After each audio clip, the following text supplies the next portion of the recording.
तुम्ही पाहत आहात MCN न्यूज मराठी।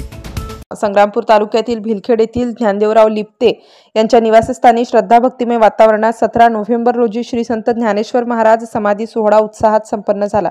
या प्रसंगी संत ज्ञानेश्वर यांच्या प्रतिमेचे पूजन करण्यात आले। समाधी सोहळ्याचे औचित्य साधून संपूर्ण गावाला महाप्रसाद म्हणून जेवणाचा कार्यक्रम आयोजित करण्यात आला होता। गेली 70 वर्षांपासून ही परंपरा लिप्ते परिवाराकडून अखंडपणे सुरू आहे।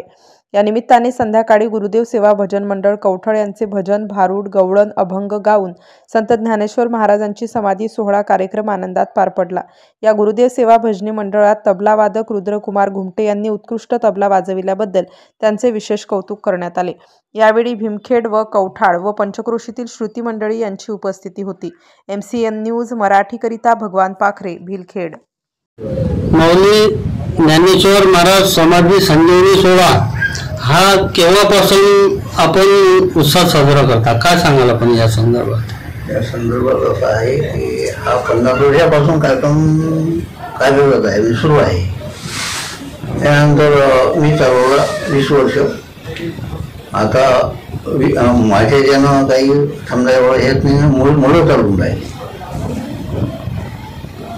काय महत्व सांगायला लागलं समाधी संजीवनी सोहळ्याच्या पासून खूप आनंद, सगळ्या घरात आनंद होतो, उत्साह निर्माण होतो साहेब या सोहळ्यापासून।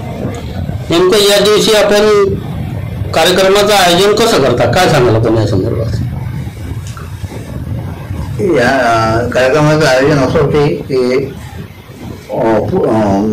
समाधी सोहळा म्हणजे पूजा मांडायची आणि समाधी लावायची। नंतर त्याचं ब्राह्मणाचे वेदोक्त पूजा करायची। त्याच्यानंतर वंदनीय राष्ट्रसंत श्री तुकडोजी महाराज यांचा भजनाचा कार्यक्रम आयोजित केला जातो का? हो। तो किती ते किती असतो कार्यक्रम? तो 10 ते 11 पर्यंत, 11 ते 11:30 पर्यंत। ठीक आहे, धन्यवाद।